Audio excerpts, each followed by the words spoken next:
And we're joined this afternoon on It's Art, Let's Talk About It by our friend Rachel Spencer. And Rachel, you recall recently in a little Instagram text has the delightful Rachel Spencer. So we're just going to start off with that. The delightful Rachel Spencer, whose photography show at the Museum of Western Art has just kicked off, and it's in our Key Kefren Gallery. And it's just stunning. Thank you. It really is. It's just stunning. You walk into that gallery and there's this Mustang staring right at you, and a beautiful quote about wildlife. And your photography that is in that show, when we first started putting it together, I thought there's going to be just a lot of black and white, but it's black and white photography, but there's a lot of excitement in it. There's a lot of good pictures in that show. Thank you. Let's talk about how you got started. Were you one of those kids that you've always carried a camera around and it was film and now it's digital, or you just found your niche later in life? My original degree was going to be in fine art. I was going into advertising and graphic design, and they didn't have a program specific to that. I was at the University in North Texas. Okay. And so I got 3 years of art history, and you had to take sculpture and painting and figure drawing, and you did it all. Similar path to what I was on. Yeah. Yeah. Most artists have a certain amount of that. But one of the things you took was black and white photography. Yeah. And I really enjoyed being in the darkroom and the going out and finding subjects. At that point, I hadn't found your niche, my calling. I am definitely a little bit of a frustrated artist. Yeah, a lot of us are. Yeah. So it's photography gave me the ability to put onto paper what I could never make my hand do. And you and I first met here in Kerrville, obviously, because you have a home here in Kerrville and you're in Florida. And there for a while, I was confused which home, where you were, but it is a split arrangement where you spend time here with your mother and you have a home in Florida where a lot of your friends are. And I got to looking at your photography, and I was just absolutely amazed by the polo ponies, the polo photography. Yeah, I'm a lifelong equestrian. Yeah. And when I first started photography, I think I had a horse that was a stallion that I was trying to promote, and I was doing all the advertising for him myself because of my background. And I was like, I need a good camera. I need to be able to go out and take some pictures to be able to incorporate that into what I was doing. And I was like, this is really fun. And I think like most people that get a camera in their hand, it's like your dog, the flowers, you go outside and you go and play around with it, and just really kind of fell in love with it over a period of a few years. Yeah. And I was looking at the polo photography and it was amazing to me. And I thought, I wonder if we can do a show, right? Because I'm always looking for shows at the Museum of Western Art. And can I do a show? And it's just everywhere I turned, a show about polo photography or with polo photography of polo players probably wouldn't work. It just didn't seem like it was going to be natural. Then I looked at maybe portraits of horses, because on your website, there's just all these wonderful, fabulous portraits of these polo ponies.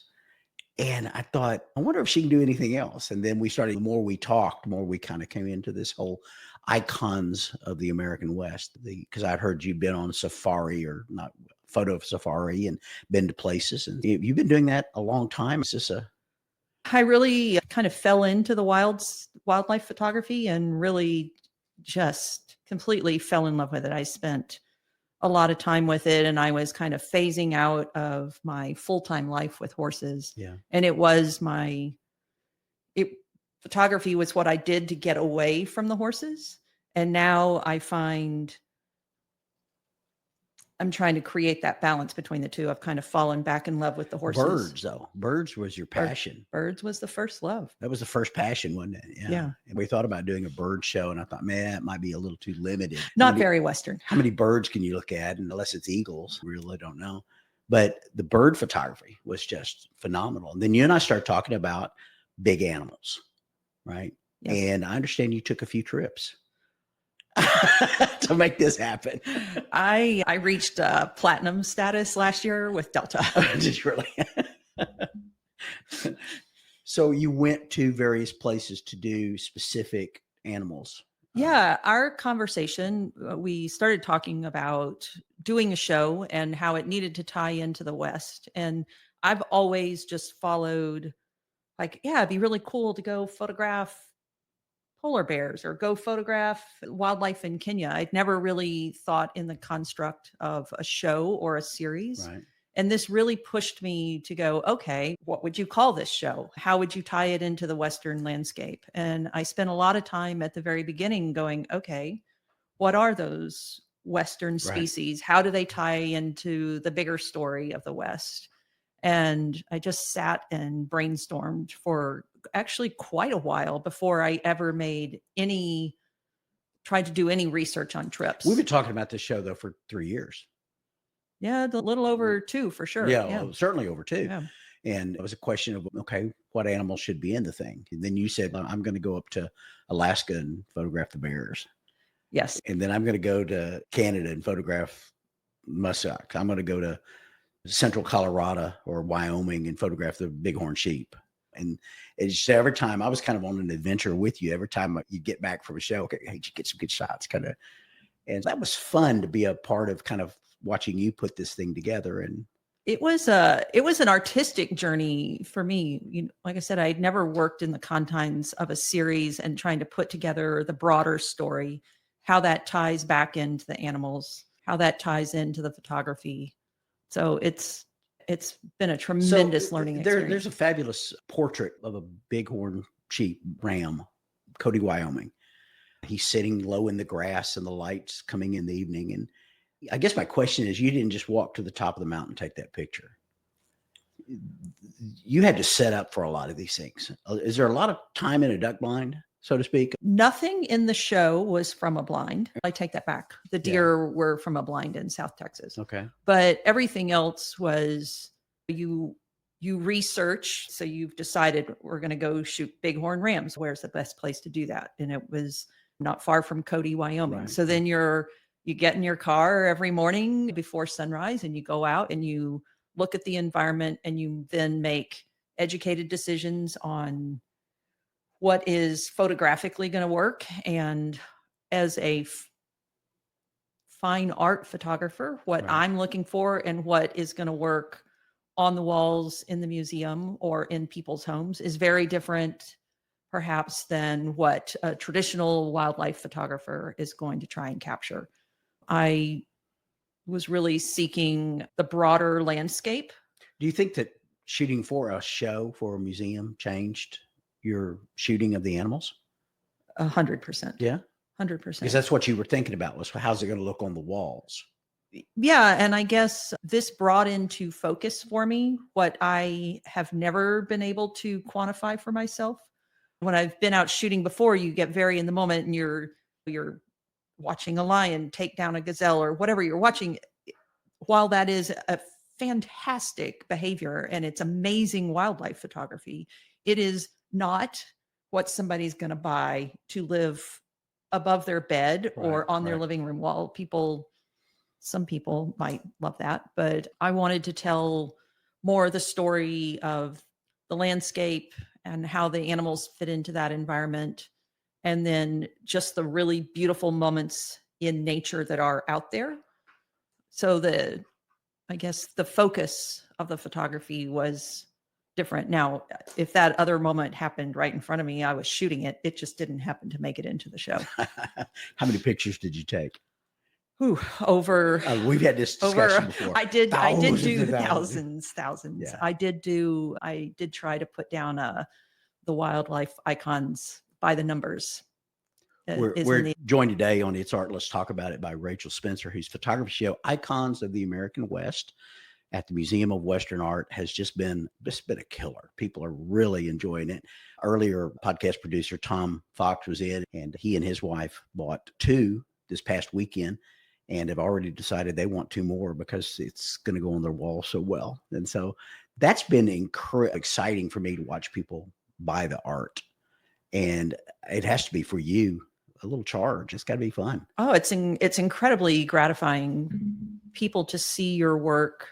Yeah. And want to then live with it and bring it into their homes. But as a photographer, for most of the time it's living on the computer because everything's digital these And days. let's talk about that, because you started out, as I did, as a black and white photographer with black and white film, right? Tri-X, and you processed it or whatever it was, right? You processed it and had the negatives and printed on a black and white and ran it through the fixer and all that, right? Today, it's a different world altogether, right? Photography major today would not recognize the photography major I was back in the 70s. Your work is all in color. My but work is all in color. But it's all in black and white, right? The resulting was sepia tone. The Yes. photography, we made a conscious decision. You made a conscious decision to do this as a black and white show. Correct. So Yeah. talk about that computer time. It's a lot of computer time. It's a ton of computer time. It's my biggest part of my computer time is probably spent going through the images and choosing the image that is matching with the emotion that I'm trying to pull out. So there might have been, let's say, 30 shots of that ram in the Okay. grass. It's then going through each one with a fine tooth comb, finally coming up with the one image you think that is all the parts that you're trying to make happen. And then you spend time editing. My editing time is truthfully not that much. Really? Okay. It's really the culling through the images that is the most time consuming part for me. Now, the gearheads out there are going to want to know the answers to the questions. What do you shoot with? What kind of lenses? Nikon or Canon versus, do you shoot 35 millimeter or the equivalent? I mean, that single lens reflex versus Hasselblad. Talk about the gear. Talk about the lenses. Yeah, I'm you use. a little bit of a gearhead for sure. I definitely love the latest and greatest. I'm been a Nikon shooter since about 2014. I currently have 3 Nikon Z9s, Okay. and I have their 600 millimeter f4 with the built-in teleconverter, which gets me out to 840 millimeters Okay. with a flip of a switch. My current absolute favorite lens is Nikon's 135 millimeter plena lens, which is f1.8. And Okay. it is just Bright lens. a Yeah. phenomenal lens. A Moment's Respite that's in the show that was printed 40 by 60, that was taken with that lens. A bunch of the horses were taken with that. So I used it quite a bit for the show. Tripod or no? No tripod, monopod for the long lens. Okay. For sure. I have a ground pod that I used extensively for the bears. Okay. We spent a lot of time laying pretty much face down at water level / in the There's water. a wonderful photograph of a bear called Full Charge in the show. It's to the right as you go into the gallery, and it is just phenomenal, of a bear coming right at you. And people have asked me there at the museum, how close was she? The number Oh my one God, question how I close was got she? asked was, how close was I? Is it really? That's the number one question we're getting asked, was how close was she? You know, is Yes, that, absolutely. how close were you? Close enough I was uncomfortable. Really? Yeah, absolutely. My mentor and we did a float trip in Alaska for that. Okay. And we camped on the river on a quote sandbar in the middle of the river. And we heard the bears rushing 24 hours a day Really? in the river because the salmon were roaming. Right. And so it's a great time to be there with the bears because they're only concerned about They're stocking up, their stocking up. Yeah, And so getting fat. we were just on this sandbar, and it was just as the salmon were starting to run. So we just had timed it exceptionally well. And the salmon were just at that point. So we didn't have to go anywhere. We could roll out of our cots and our sleeping bags, and we could be shooting in less than 5 minutes, which was absolutely phenomenal. But we spent a lot of times like flat on our bellies, right at water's edge. And those bears came running 25, 30 feet.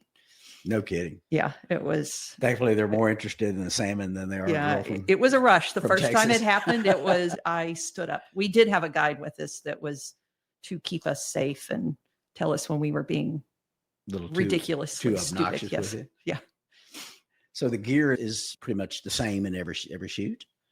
when you go places, you take those basic same lenses? Yeah, I have a wide angle lens. I have a 24 to 120 that's really, it's an f4. So I lose a little bit in f with that one, but the versatility of that 24 to 120 is really great. I carry that one with me every single place I go. I took it, I just did Antarctica just Right. at the end of last year as well. Right. And that was also probably my most used lens on that trip. I try to use it quite a bit. My focus as when I first started was, oh, you've got this long lens, you've got to get right in there and get these close-ups. And the longer I have photographed, the more I've realized that environment and the surrounds tell more of the story than just the close-up. What was the most difficult shot to get that's in the current exhibition? Or maybe a better question, what was the favorite shot? Do you have a favorite? I am You have really one that you keep coming back to? Yeah, I'm super fond of two images in that show. One is called Wide Open Freedom, Right, and it's just a sliver of land with the wild horses walking at the bottom. They're just peacefully grazing, and it's just a big, fluffy white cloud. And it just speaks right. so much of what I think of when I think of the West and wide open spaces. I really love that image. And then A Moment's Respite, which was a lucky image, Okay. if that makes sense, Yeah. because anybody that's been to Rocky Mountain National Park for the elk rut understands how insanely crazy it is with people. Yeah. To get a wide angle shot where you don't have McDonald's. 1,000 Yeah. cars and 1,000 people in it with Yeah. the Bugling elk and you get bugling elk, but there's everything is in the way there. It's an incredibly challenging I feel like the environment. same way about photographing in the Tetons and Yellowstone occasionally. You go in there and there's some great, wonderful pictures that look in my portfolio that look like they were taken a million miles from anywhere. And there's tourists just to the left and to the right, and you just can't get them out of the show. Yeah, my plan was Jasper that year. Yeah. And unfortunately, they had that horrific fire. And Right. so I kind of pivoted to Rocky Mountain National Park. One of the things that I was most impressed with in this adventure with you was our opening night, because the exhibition opened on a Saturday and the Friends of Rachel showed up. It was so much fun to talk to. It's been fun to get to know your mom, but get to know your friends from Florida and from all around who showed up, and that would be rewarding for the people to show up. And that's really the power of community. Yeah.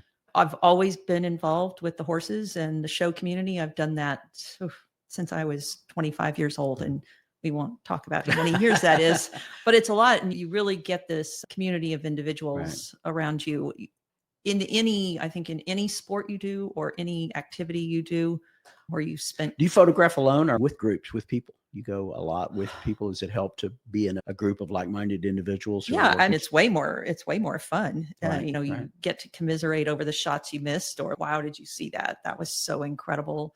I really enjoy the camaraderie of that. Also, as an artist, on the flip side of that, it can also be very frustrating when you're trying to deal with a group and everybody's at a different point in their photography journey. I like to call photography a journey, because I don't think it's about where you're at. Where you're at today is going to be very different than where you're at a year from now, or 3 years from now, or where you were 2 years ago. So I try to. And for those of you playing along at home who aren't watching this, but if you're listening to it on a podcast, you can go out to museumofwesternart.com, over to our podcast page. We have a page with all of our podcasts on it, and scroll down to the Rachel Spencer podcast, The Icons of the American West, and click on it, and we'll provide for you photographs from the show, a link to the book, which is online, which you can purchase at the Museum of Western Art, which we're real excited about it because it's very good. But we're going to put photographs, links to your website. And here in just a minute, I'm going to make you give me some of those addresses. But people playing along at home, they can go out and play along, so to speak, and get a better understanding of the photography in the broader sense. But I guess this opportunity now to thank some of those people out there who've been instrumental in getting you to this point of having a one-man show. You talked about a mentor. Yes, my mentor, his name is Drew Doggett, Okay. and he actually worked for Annie Leibovitz. He Okay. was a fashion photographer in New York. He did that for about 10 years and realized that was not for him. And so he's gone into the fine art space. He's pretty much solely black and white. So he's been Okay. tremendous influence for me that way. But then also he has become a friend, and that's who I did the grizzlies with the brown bears with. I Yeah. did Antarctica with him. I'm getting ready to go photograph horses in Cappadocia, Turkey with him. Wow. So he's also has a course. He runs a course on fine art photography. He's just Yeah. a Let's do a shout out to multi. Mr. Doggett there. Yeah, That's a no, good deal. everybody should check out Drew's work. It's really, he's got pieces in the Smithsonian. He's just a tremendous photographer. Sounds like you were lucky to have a mentor and a friend that can kind of be on this Absolutely. journey with And you. I have other people that I've traveled with. Nikhil Ball, I've done a ton of trips with him. Okay. I did some stuff with Doug Gardner, who actually he's done a TV show on wildlife, and he's also, his latest work, he's now gone to more into filmmaking, but his series, he shot several of the segments for the Americas series and specifically the rivers. You have a favorite place to take pictures? My backyard here in Kerrville. And the reason I asked that question is I think I knew the answer going in. We had talked about that. And sometimes people just think they're going to talk about Yellowstone or Cody, Wyoming, or Alaska or Canada. And when we were talking before and you asked that, I kind of going right there on my own back porch, my own. Yeah, I really love, when I first was back here in Kerrville, this is my second stint living here.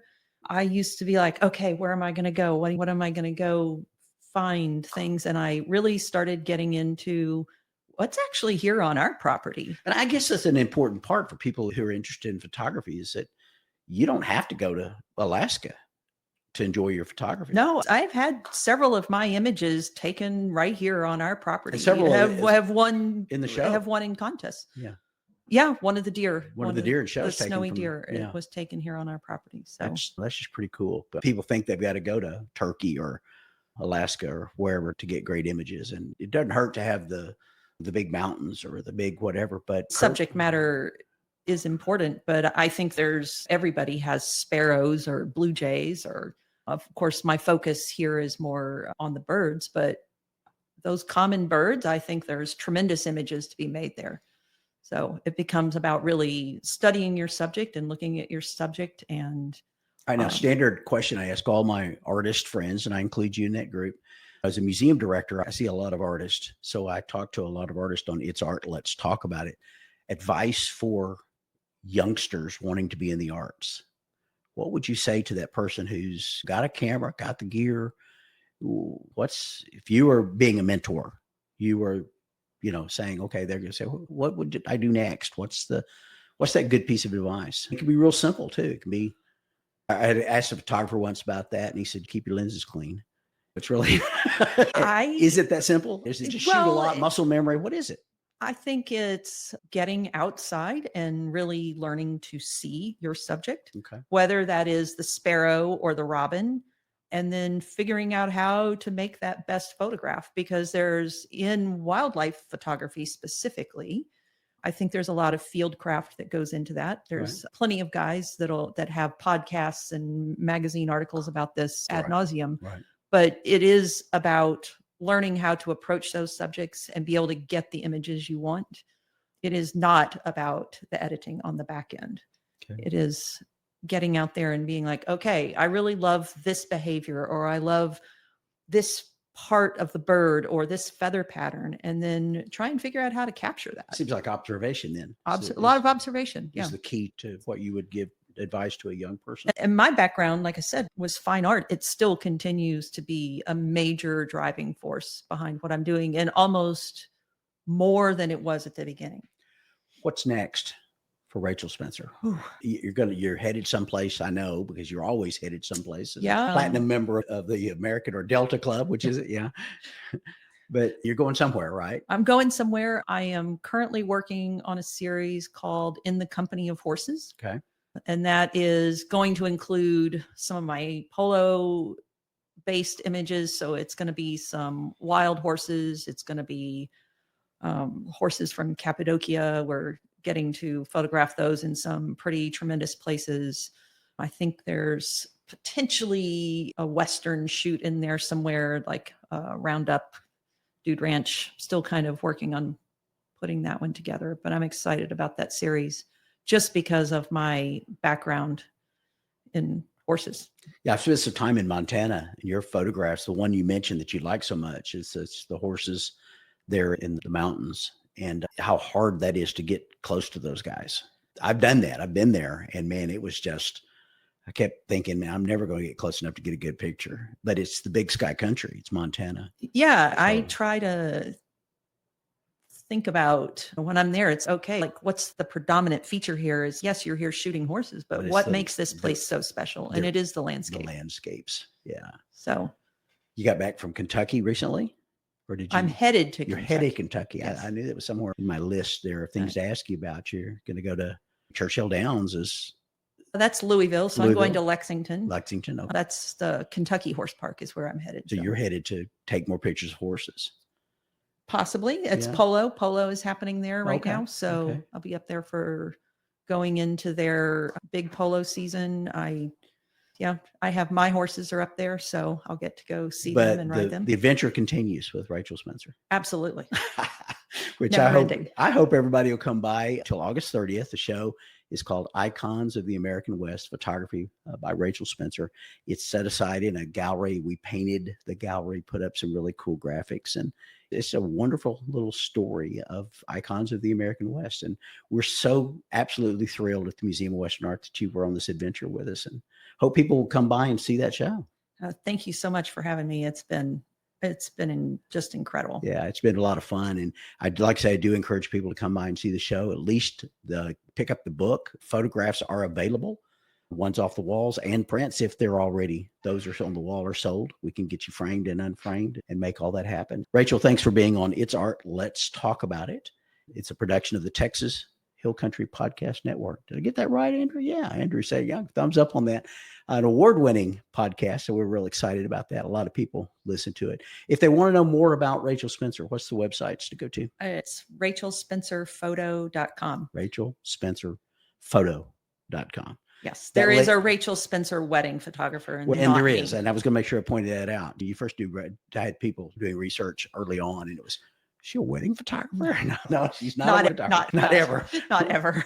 She's a wildlife photographer, bird photographer, and a great friend of the museum. And Rachel, thank you for joining us today on It's Art. Let's talk about it. Thank you so much for having me. Thanks for coming by.